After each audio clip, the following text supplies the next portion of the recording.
Ukrainian President Zelensky is denying Russia's claims that he tried to assassinate President Putin in a drone strike overnight.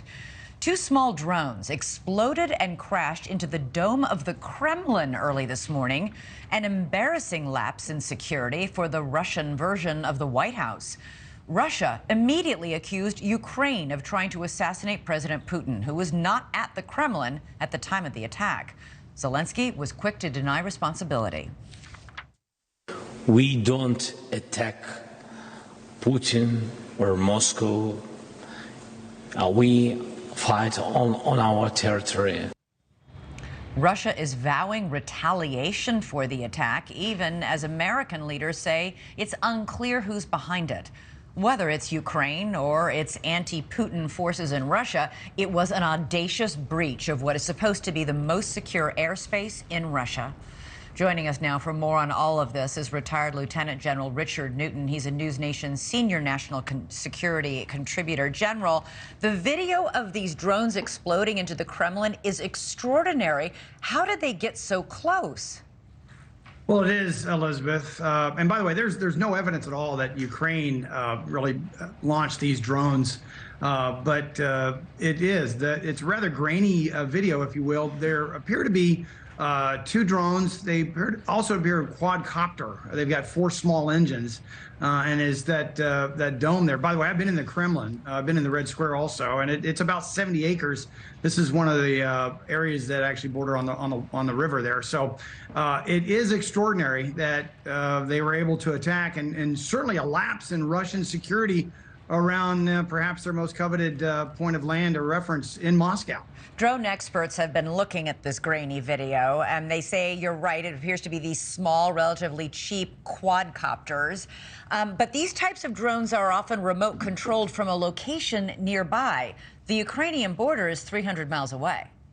That's correct. If they launched, or whoever launched these drones had to be nearby within signals very short distance in order to initiate some type of explosion over that point of reference in the Kremlin. It certainly wouldn't be 300 or 400 miles from Kyiv for them to do this downrange as far away as that is. But we don't know. We may not know. But it's interesting that it happens at this point, because just next week will be a very special day for Putin in Russia as they celebrate Victory Day, which is the day that they set aside on the 9th of May when the Soviet Union defeated Nazi Germany. And Putin, by the way, has really tried to pump up that day through the years, because it allows him to demonstrate to the Russian people that he's in power, he's in control, and it's also something that allows the Russian people to reach back into, perhaps in some sentimental fashion, the old days of the Soviet Union and how they defeated Nazi Germany. Well, being in power and being in control is a little bit at odds with this video that we're seeing, because it's certainly a huge breach of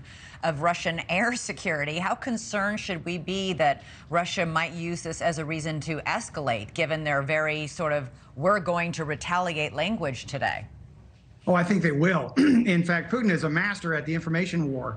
And he's been conducting an information war campaign, all along since the invasion 15 months or so ago. So he's using this, but it also, Elizabeth, I think it shows a point of desperation on his part. He's grounded in the eastern part of the Donbass region in Ukraine.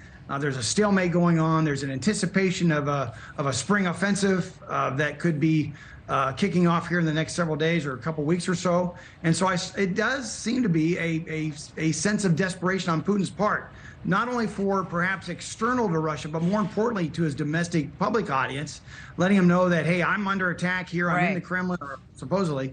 And he's playing this to the public audience as much as anything. But that raises the question, General. Russia has used false flag operations in the past, most notably in Chechnya, for example. And this week, the U.S. officials revealed that 20,000 Russian soldiers have been killed in just the last 5 months in Ukraine, another 80,000 injured. Could this all be a stunt of some kind to shore up domestic support for both Putin and the war?